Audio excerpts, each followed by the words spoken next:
Hello and welcome to our channel Solo Tales. और आज की हमारी मूवी का नाम है रेज। ये मूवी जापान में 2016 में रिलीज हुई थी और ये एक psychological murder mystery romantic movie है और इसे IMDb पे 7 आउट ऑफ 10 की रेटिंग मिली है।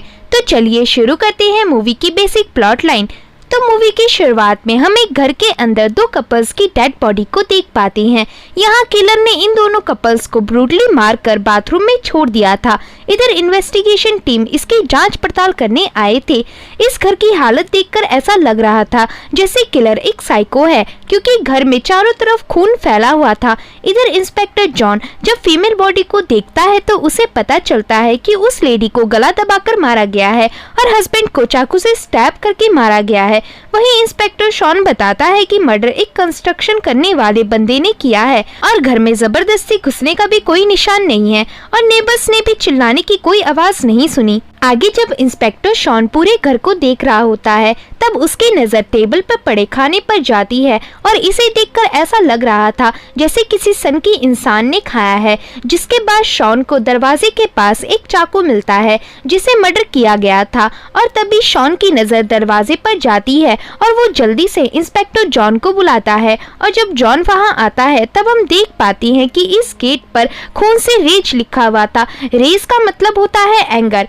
और अब ये लोग अंदाजा लगाते हैं कि मर्डर कैसे हुआ होगा और हम फ्लैशबैक के थ्रू देख पाते हैं कि मर्डरर ने हस्बैंड को मारने के बाद उसके खून से रेस लिखा, फिर उसकी लाश बाथरूम तक लेकर गया और फिर वहीं उसी बाथरूम में उसने शावर लिया, जिसके बाद उसने टेबल पर रखा खाना बहुत ही गंदे तरह से खाया और रात के समय बिना कोई आवाज किए वहां से चला गया। इस पूरे फ्लैशबैक के दौरान हमें किलर का फेस नहीं दिखाया जाता और ये फ्लैशबैक यहीं खत्म हो जाता है और अब कुछ दिन बाद का सीन दिखाया जाता है और हम माकी नाम के एक आदमी को देख पाती हैं जो कि एक नॉन प्रॉफिट ऑर्गेनाइजेशन में काम करने वाले आदमी से मिलता है।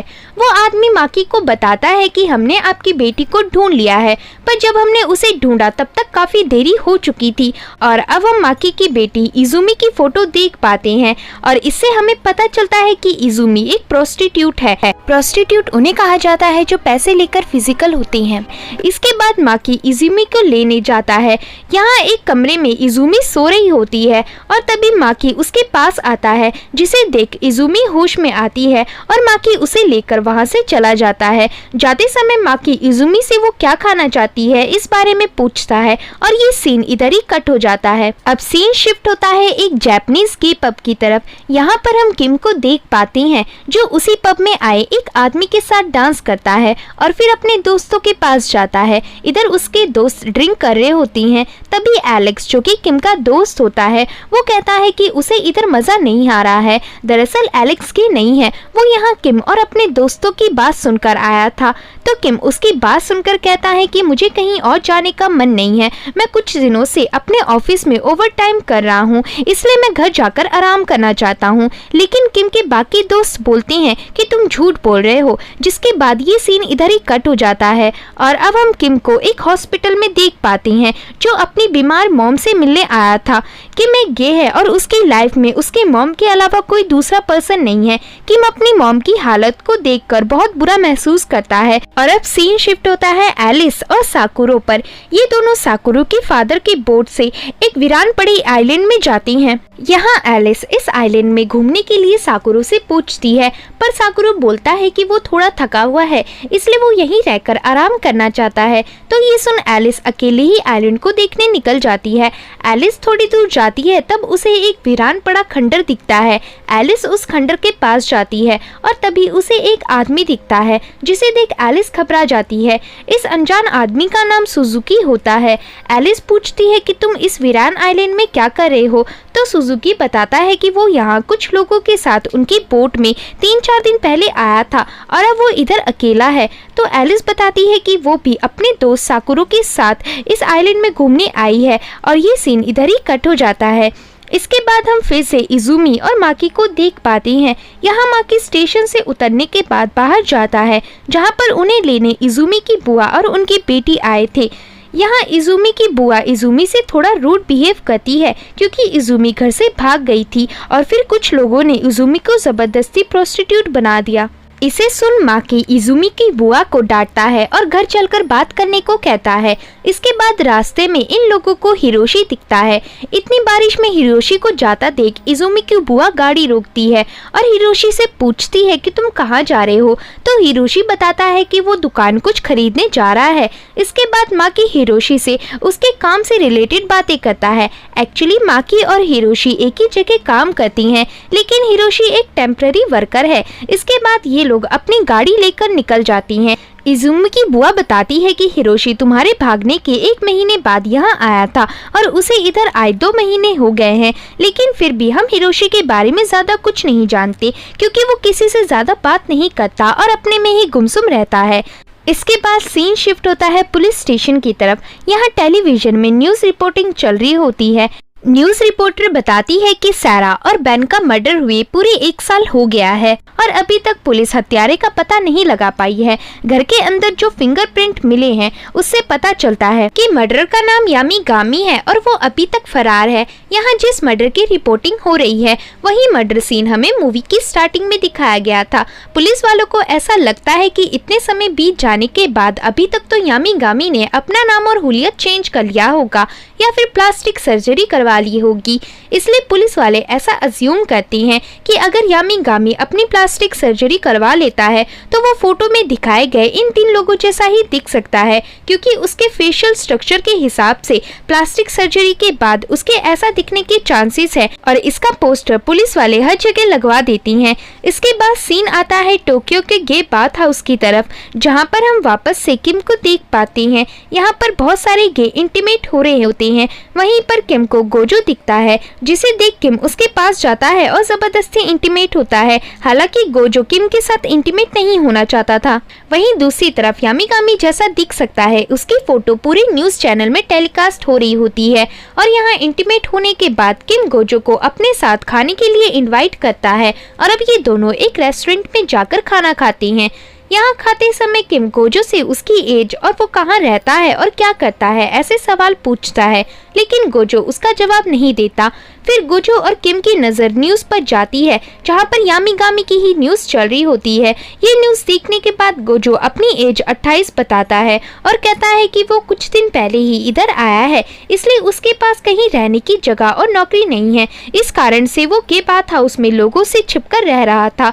तो किम कहता है कि अगर तुम्हारे पास कोई रहने की जगह नहीं है तो तुम मेरे घर आज रात ठहर सकते हो। इसके बाद फिर सीन आता है एलिस की तरफ। यहाँ उस आइलैंड से जाते वक्त बोट में वो साकुरो से पूछती है कि क्या इस आइलैंड में कोई रहता है, तो साकुरो कहता है नहीं और तभी हमें फ्लैशबैक से दिखाया जाता है कि सुजुकी ने एलिस को जाते वक्त ये कहा था कि वो इस आइलैंड में रह रहा है, ये बात किसी को ना बताए। वहीं दूसरी तरफ पुलिस की टीम को यामिगामी कहाँ रह रहा था उस जगह का पता चल जाता है। पुलिस उसके घर के अंदर जाती है तो उन्हें कई सारे कप नूडल्स और खाली कैंस दिखती हैं। पुलिस को दीवारों पर कई सारे नोट्स दिखते हैं जिसमें यामिगामी ने वो इंसिडेंट लिखे हुए थे जो वो रोजमर्रा की लाइफ में लोगों को करता हुआ दिखता था। और ये सीन इधर ही कट हो जाता है और अब हम मिजुमी को देख पाती हैं जो अपने फादर माकी के लिए खाना लेकर जा रही होती है और उसे रास्ते में हिरोशी मिलता है जो इजुमी को बताता है कि उसके फादर बॉस के साथ अभी कहीं गए हैं। तो इजुमी वहां रुक जाती है और हिरोशी से बात करने की कोशिश करती है। इजुमी अपना बनाए गए खाने में से थोड़ा बहुत हिरोशी को भी देती है और उससे पूछती है कि क्या उसके लिए वो खाना बना सकती है, तो हिरोशी इस बात को सुनकर हाँ कर देता है। और अब सीन आता है एक कन्वीनियंस स्टोर की तरफ जहाँ पर गोजो कुछ सामान खरीद रहा होता है और वापस किम के घर के लिए निकल जाता है। यहाँ रास्ते में किम भी गोजो के पीछे आ रहा होता है और किम गोजो को पीछे से आवाज देता है और उसके सामान उठाने में मदद करता है। घर पहुँचते ही किम गोजो से पूछता है कि जब तक मैं ऑफिस से नहीं आता तब तक तुम कहाँ रहते हो। गोजो कहता है कि वो किम का पार्क में बैठकर इंतजार करता है। तो ये सुन किम कहता है कि तुम चाहो तो दिन में भी इधर रह सकते हो, पर कुछ भी चीज चुराने की कोशिश मत करना वरना मैं पुलिस को कंप्लेन कर दूंगा। इससे हम समझ पाते हैं कि किम गोजो पर भरोसा नहीं करता। गोजो किम की बात सुनकर किम को थैंक्स करता है और ये सीन इधर ही कट हो जाता है। दूसरी तरफ हम वापस से उसी आइलैंड में एलिस को देख पाते हैं, जो कि उसी खंडर के पास बैठकर सुजुकी का इंतजार कर रही होती है। और तभी सुजुकी खंडर से निकलता है। यहाँ एलिस सुजुकी से कुछ बात करती है और उसे उसका नाम पूछती है। सुजुकी थोड़ी देर सोचता है और फिर अपना नाम सुजुकी बताता है। अब सीन आता है इजुमी की तरफ, जो बारिश में भी हिरोशी के लिए खाना लेकर जा रही थी। वहीं दूसरी तरफ किम और गोजो का भी रिलेशनशिप और बेहतर होता जा रहा था। इसके बाद वापस से हम सुजुकी को देख पाते हैं, जो शीर्षासन कर रहा था। और तभी एलिस वहां आकर सुजुकी को आवाज देती है और एलिस की आवाज सुनकर सुजुकी गिर जाता है। जिसके बाद सुजुकी और एलिस एक बहुत अच्छा टाइम बिताते हैं। और वहीं इजुमी और हिरोशी को माकी एक साथ अच्छा टाइम स्पेंड करते हुए देख लेता है। दूसरी तरफ किम और गोजो भी एक दूसरे के करीब आने लगे थे। मतलब तीनों ही स्टोरी में इन लोगों ने अपने अपने पार्टनर्स के साथ अच्छे रिलेशन बनाना शुरू कर दिए थे। अब रात के समय गोजो किम से किम की मदर की हालत के बारे में पूछता है और कहता है कि वो भी किम की मदर से मिलना चाहता है, लेकिन किम गुस्से से उसे मना कर देता है, क्योंकि किम के कुछ फ्रेंड्स के अलावा ये बात कोई नहीं जानता कि किम एक गे है। लेकिन फिर किम अपनी सोच बदल देता है और गोजो को अपनी माँ से मिलवाने हॉस्पिटल ले जाता है। किम अपनी माँ को बताता है कि गोजो उसका अच्छा दोस्त है और ये सीन इधर ही कट हो जाता है। इसके बाद हम एलिस और साकुरो को देख पाती हैं, जो उस आइलैंड से वापस अपने घर आ जाती हैं। यहाँ जब साकुरो अपनी बोट को बांध रहा होता है, तभी उसके फादर वहाँ आ जाती हैं। एलिस साकुरो के फादर को हेलो करती है, तो साकुरो के फादर एलिस से पूछते हैं कि तुम वही हो ना जो अपनी मदर के साथ कुछ दिन पहले यहाँ शिफ्ट हुई हो। तो एलिस कहती है हाँ। फिर साकुरो के फादर साकुरो से कहते हैं कि वो कुछ दिनों के लिए बाहर जा रहे हैं और तब तक के लिए साकुरो को उनका सारा काम करना होगा।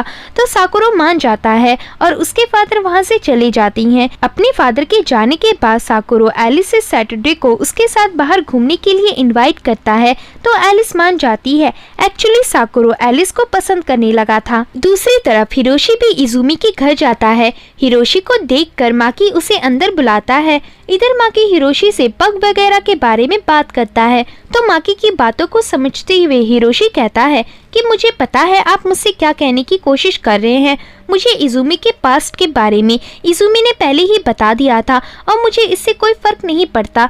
ये बात सुन माकी थोड़ा इमोशनल हो जाता है और कहता है कि एक लड़की को पालना बहुत आसान होता है, क्योंकि जब लड़का कोई गलती करता है तो दुनिया उसे कुछ दिनों बाद भूल जाती है, लेकिन लड़कियों के सिर पर उस चीज का बोझ जिंदगी भर रहता है और शायद तुम्हें भी इससे फ्यूचर में प्रॉब्लम हो।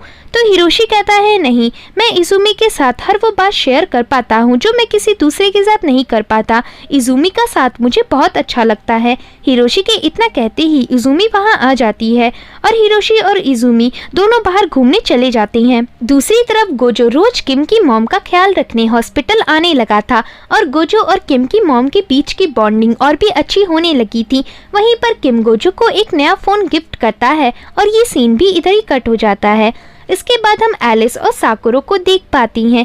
यहाँ साकुरो एलिस के सामने कुछ इलीगल चीज स्मगल करता है और एलिस को बताता है कि ये बात मेरी फैमिली के अलावा अब तुम ही जानती हो और इस बात से मैं बहुत शर्मिंदगी महसूस करता हूँ। मैं इस इलीगल काम को अपने फादर के कहने पर बचपन से करता आ रहा हूँ। तो ये सुन एलिस को साकुरो के लिए बहुत बुरा महसूस होता है। फिर जब ये दोनों रास्ते में घूम रहे होती हैं, तभी एलिस को रास्ते में सुजुकी दिखता है।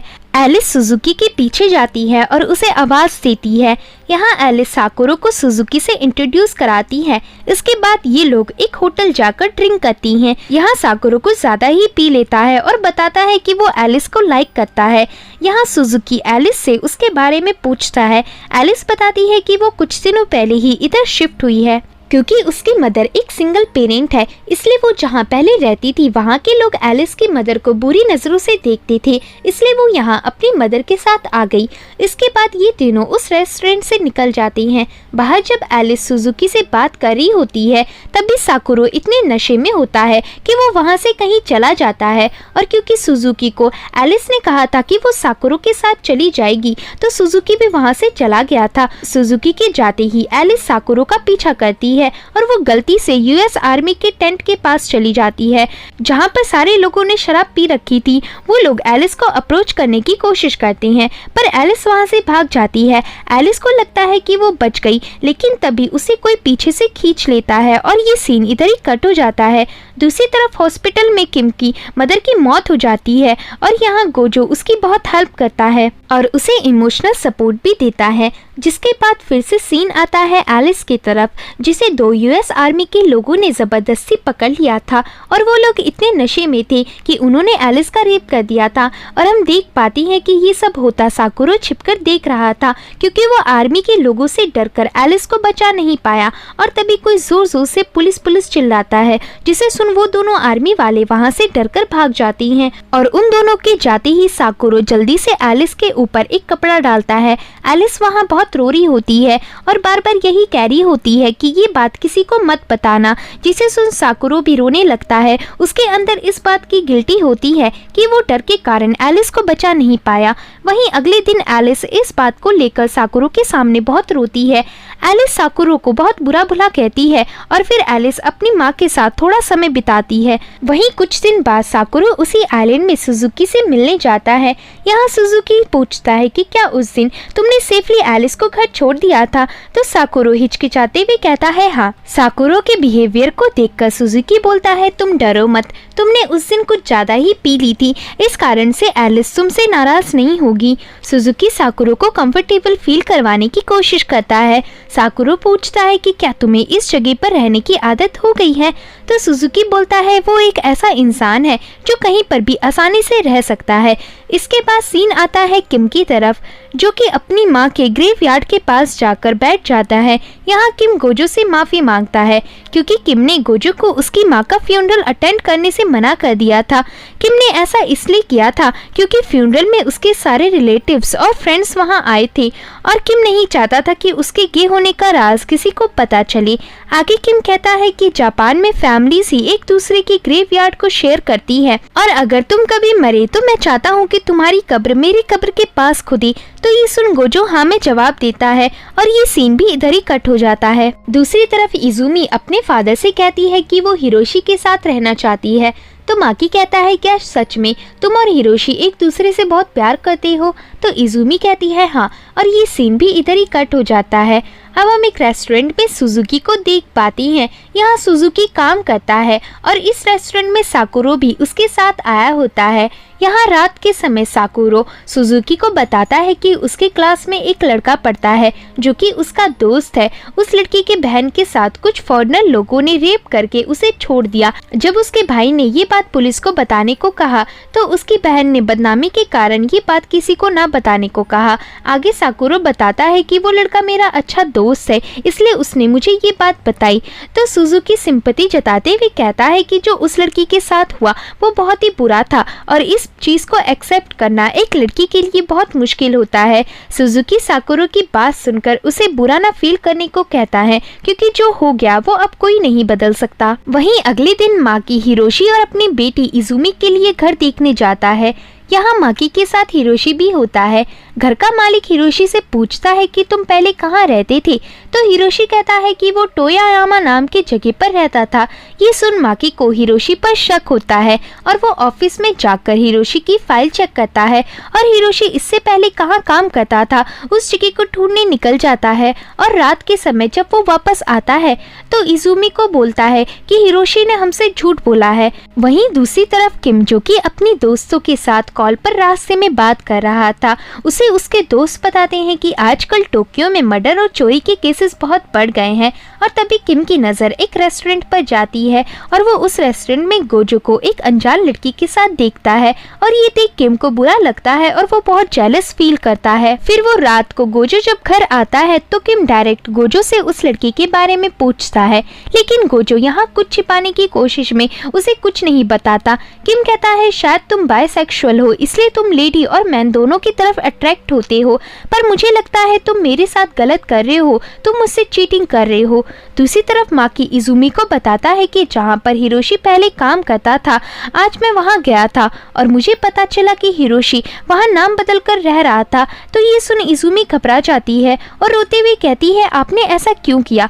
तो ये सुनकर माकी को इजुमी पर शक हो जाता है और वो इजुमी से सच क्या है ये बताने को कहता है। इजुमी रोते हुए बताती है कि ये सच है कि हिरोशी हर जगह अपना नाम और पहचान छिपाकर रह रहा है, क्योंकि जब हिरोशी कॉलेज में था तब उसके फादर ने बहुत बड़ा कर्जा लिया था और उसे चुका नहीं पाए। जिन लोगों से हिरोशी के फादर ने पैसे लिए थे उन्होंने हिरोशी को बेच दिया और इसी कारण से हिरोशी के पेरेंट्स ने खुद को मार डाला। हिरोशी ने पुलिस को भी इस बारे में बताने की कोशिश की, पर पुलिस वाले भी उसकी कोई मदद नहीं कर पाए, इसलिए हिरोशी वहां से भाग गया और अपना नाम बदल कर रहने लगा। हिरोशी को इस बात का हमेशा डर रहता है कि कहीं वो लोग उसे वापस ढूंढ ना ले। यहाँ इजुमी माकी को ये बात छिपाकर रखने और हिरोशी की मदद करने को कहती है। ये सारी बात सुनकर माकी हिरोशी और इजुमी की मदद करने के लिए रेडी हो जाता है और अगले ही दिन माकी इजुमी का सारा सामान एक मिनी ट्रक में लोड करके इजुमी को हिरोशी के साथ उनके नए घर के लिए रवाना कर देता है। वहीं रात के समय न्यूज चैनल में एक आदमी को दिखाते हुए न्यूज रिपोर्टर वाले ये दावा करते हैं कि शायद यही यामिगामी हो सकता है और यही रिपोर्टिंग माकी भी देख रहा होता है। टीवी में जिस आदमी की फुटेज होती है उसे देखकर वहां बैठा बच्चा बोलता है कि ये तो बिल्कुल हिरोशी जैसा दिखता है और फिर माकी को दोबारा से हिरोशी पर शक होता है। और ऐसे ही दूसरी तरफ सुजुकी जहां काम करता है वहां पर भी यामिगामी प्लास्टिक सर्जरी के बाद कैसा दिख सकता है यही न्यूज में दिखाया जा रहा होता है और ये रिपोर्टिंग सुजुकी के रेस्टोरेंट की मालकिन देख रही होती है। न्यूज में जिसकी शक्ल दिखाई जा रही होती है वो बिल्कुल सुजुकी की तरह दिख रहा होता है, लेकिन रेस्टोरेंट की मालकिन इस पर ज्यादा ध्यान नहीं देती। वहीं दूसरी तरफ किम भी यही रिपोर्टिंग देख रहा होता है। न्यूज में बता रहे होते हैं कि यामिगामी के फेस पर 3 वर्टिकल मोल्स हैं और प्लास्टिक सर्जरी के बाद भी उसे छिपाया नहीं जा सकता। तभी किम को याद आता है कि गोजो के फेस पे भी ठीक ऐसे ही 3 वर्टिकल मोल्स हैं और टीवी पर दिखाया गया क्रिमिनल का नया लुक भी बिल्कुल गोजो जैसा दिख रहा होता है। इसे देख किम घबरा जाता है क्योंकि गोजो ने कभी भी अपने पास्ट के बारे में उसे नहीं बताया था। फिर दोबारा से सीन आता है माकी की तरफ, जो बहुत ज्यादा घबराया हुआ बारिश में भागकर इजुमी के नए घर पहुंचता है। वहां वो छिपके विंडो से हिरोशी के खाना खाने के स्टाइल को देखता है। उसे पता चलता है कि हिरोशी लेफ्ट हैंड यूज करता है और यामिगामी भी लेफ्ट हैंडेड है और इसे देख माकी बहुत ज्यादा डर जाता है और ये सारी बात जाकर अपनी बहन को बता देता है, जिसे सुन तनाको, जो कि माकी की बहन का नाम होता है, वो बहुत घबरा जाती है और अगले दिन माकी को बताती है कि मैंने ये सारी बात इजुमी से पूछी और उसने मुझे बताया कि ऐसा कुछ नहीं है। हिरोशी ने अपने पास्ट के बारे में मुझे सब पहले ही बता रखा है और इजुमी और हिरोशी एक दूसरे पर बहुत ट्रस्ट करती हैं। तो इन बातों को सुनकर माकी थोड़ी राहत की सांस लेता है, पर फिर भी एक पिता होने के नाते उसके दिल में अभी भी इजुमी के फ्यूचर को लेकर चिंता होती है। वहीं दूसरी तरफ किम बहुत परेशान होता है क्योंकि गोजो सुबह से घर नहीं आया था और गोजो किम का फोन भी पिक नहीं कर रहा था और क्योंकि किम के दोस्तों ने बताया था कि आजकल क्रिमिनल बहुत ज्यादा बढ़ गए हैं और किम ने गोजो को दूसरी लड़की के साथ भी देखा था। साथ ही न्यूज में यामिगामी की शक्ल हूबहू गोजो की तरह होती है, तो इसी कारण से किम को गोजो पर शक होता है और वो यामिगामी क्राइम केस के बारे में सर्च करता है, जिसे देख उसके अंदर गोजो को लेकर शक और भी गहरा हो जाता है। और तभी किम को पुलिस स्टेशन से कॉल आता है। पुलिस वाले पूछते हैं कि क्या आप गोजो नाम के किसी बंदे को जानते हैं, तो किम घबराते हुए मना कर देता है। पुलिस वाले बार बार पूछते हैं कि क्या आप सच में गोजो नाम के किसी इंसान को नहीं जानते, तब भी किम मना कर देता है और कॉल काट देता है, जिसके बाद डरकर किम अपने घर से गोजो की सारी चीजें और वो जो कपड़े पहनता है उसे बाहर डर के मारे फेंक देता है। दूसरी तरफ इजुमी भी वो पोस्टर देख लेती है जो पुलिस वालों ने लगाया था। इस पोस्टर में भी यामिगामी की वही फोटो थी जो हिरोशी से मिल रही थी और यहाँ माकी भी आ जाता है, लेकिन इजुमी कहती है ये हिरोशी नहीं हो सकता, क्या आप अभी भी मेरे फैसले को लेकर गुस्से में हैं? तो माकी कहता है नहीं। और इसके बाद हम सुजुकी को देख पाती हैं जो कि अपने रेस्टोरेंट में आए लोगों का सामान बाहर उठाकर फेंक रहा होता है और तभी वहाँ पर साकुरो आ जाता है। वो सुजुकी को बोलता है तुम ये क्या कर रहे हो? सुजुकी कहता है कि उसको अंदर ही अंदर एक बात खाई जा रही है। साकुरो पूछता है कौन सी बात। सुजुकी बताता है कि उसे पता है कि एलिस के साथ उस रात क्या हुआ था।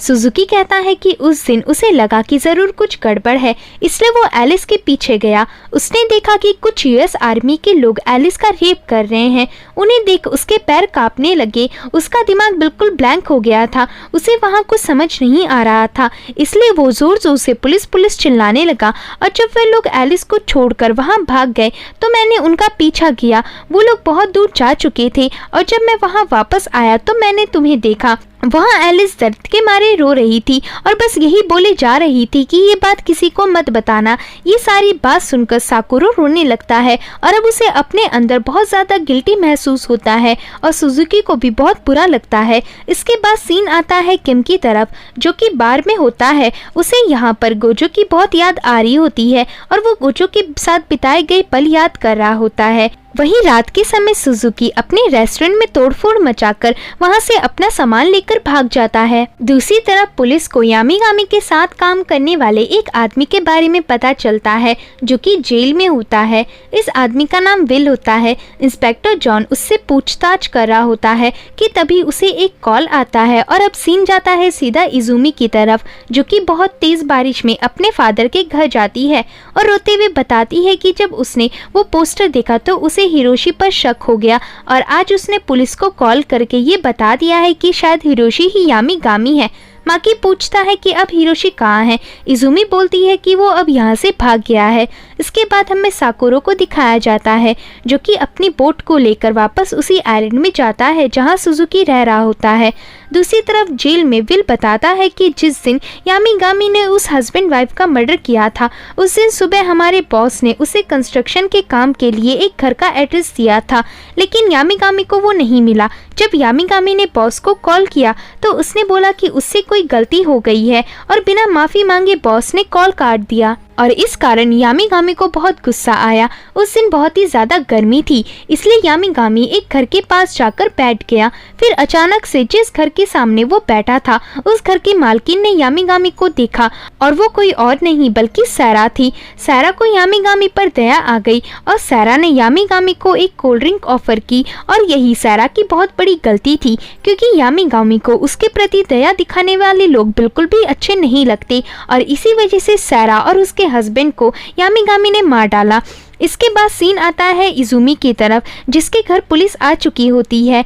वो पूरे घर से हिरोशी के फिंगरप्रिंट्स ले लेती हैं। पुलिस ऑफिसर बताते हैं कि जब तक हिरोशी के फिंगरप्रिंट्स यामिगामी के फिंगरप्रिंट से मैच नहीं हो जाते, तब तक हम हिरोशी को मुजरिम करार नहीं कर सकती। ऐसा कहकर पुलिस वाले बाहर चले जाती हैं और घर के अंदर माकी को इजुमी बताती है कि उसने पुलिस को कॉल करने से पहले हिरोशी को कॉल किया था। इजुमी ने कॉल पर हिरोशी से कहा था, अगर तुमने सच में किसी का मर्डर नहीं किया है तो तुम दोपहर से पहले वापस आ जाना और अगर तुम नहीं आए तो मैं पुलिस को कॉल कर दूंगी। लेकिन फिर हिरोशी घर नहीं आया और मैंने पुलिस को कॉल कर दिया। इतना बताते ही वहाँ पर इंस्पेक्टर जॉन आकर बताता है कि हिरोशी यामिगामी नहीं है और ये सुन इजुमी रोने लगती है। वहीं माकी के पैरों तले जमीन खिसक जाती है, क्योंकि एक शक की वजह से इजुमी का घर बर्बाद हो गया और कहीं न कहीं इस शक के बीज इजुमी के अंदर माकी ने ही बोए थे। इजुमी को भी बहुत पछतावा होता है, क्योंकि जो कुछ भी उसके साथ पास्ट में हुआ था उसे जानकर भी हिरोशी ने इजुमी को एक्सेप्ट किया था, लेकिन इजुमी ने हिरोशी का भरोसा तोड़ दिया। इसके बाद हम साकुरो को देख पाते हैं, जो कि उसी आइलैंड में सुजुकी को ढूंढने जाता है। उसी खंडर में सुजुकी दिखता है, जो कि अपने फेस को सीजर से काट रहा था। सुजुकी साकुरो के पास आता है और उसे बताता है कि मैंने जो तुम्हें बताया था वो सच नहीं था और यहाँ सुजुकी असली कहानी बताता है। सुजुकी कहता है कि उस दिन जब एलिस का रेप हो रहा था तो उस सीन को मैं आराम से देख रहा था। मुझे लगा था कि वो लोग एलिस का रेप करने के बाद एलिस को जान से मार डालेंगे, पर ऐसा कुछ नहीं हुआ और वहाँ पर एक बूढ़ा आदमी पुलिस पुलिस चिल्लाने लगा, जिसे सुन वो रेपिस्ट एलिस को वहीं जिंदा छोड़कर भाग गए। मैंने सोचा कि एलिस आत्महत्या कर लेगी, पर ऐसा भी कुछ नहीं हुआ। और रही बात तुम्हारी, तो तुम भी वहाँ कायरो की तरह बैठकर एलिस का रेप होता हुआ देख रहे थे।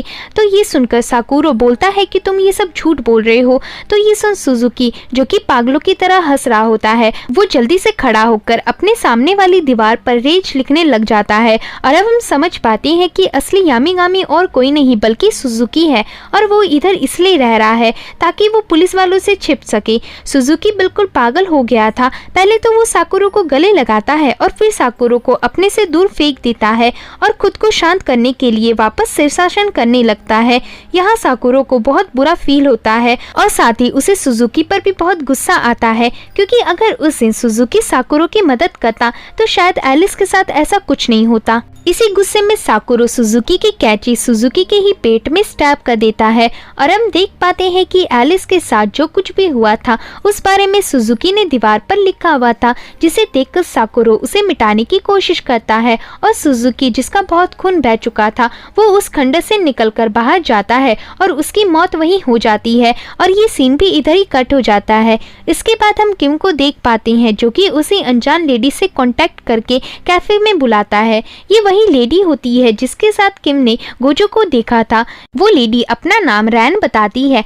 किम रैन से कहता है कि 3 दिन पहले गोजो अचानक से गायब हो गया था और वो मेरा कॉल भी नहीं उठा रहा है। क्या तुम जानती हो कि वो अभी कहाँ है? रैन बोलती है कि हमें इस बात को बैठकर करनी चाहिए।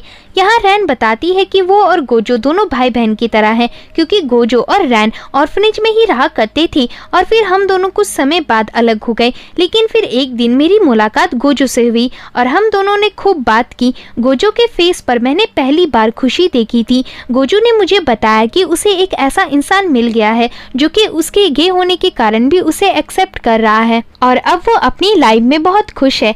लेकिन गोजो को बचपन से ही हार्ट की बीमारी थी जिसे सर्जरी से भी ठीक नहीं किया जा सकता था, इसलिए वो मेडिसिन ले रहा था जो कि उसे कुछ समय के लिए जिंदा रखे हुए थी। लेकिन फिर 3 दिन पहले मुझे पुलिस का कॉल आया और पता चला कि गोजो पार्क में बेहोश हो गया और वहीं उसकी मौत हो गई। यानी कि उस दिन जो कॉल किम को आया था वो असल में इसीलिए आया था, लेकिन किम ने गोजो को पहचानने से साफ साफ इनकार कर दिया था। ये सुनकर किम को अंदर ही अंदर बहुत बुरा लगता है और वो बिना कुछ बोले रोते रोते उस कैफे से बाहर निकल जाता है। रास्ते में किम को गोजो के साथ बिताई गई मेमोरीज याद आती हैं और वो वहीं पर जोर जोर से रोने लगता है। दूसरी तरफ इजुमी को हिरोशी का कॉल आता है और यहाँ इजुमी और माँ की बहुत रिक्वेस्ट करती हैं कि वो वापस आ जाए, तो हिरोशी मान जाता है और फिर इजुमी को हमें हिरोशी के साथ एक ट्रेन में दिखाया जाता है। वहीं एलिस भी वापस हिम्मत करके उस आइलैंड में जाती है और वो सब दीवार पर लिखा हुआ देख लेती है और एलिस को भी सब सच पता चल जाता है और इसी के साथ ये मूवी एंड हो जाती है। तो दोस्तों, आपका इस मूवी के बारे में क्या कहना है हमें कमेंट सेक्शन में ज़रूर बताएं और अगर वीडियो पसंद आता है तो वीडियो को लाइक और चैनल को सब्सक्राइब करें।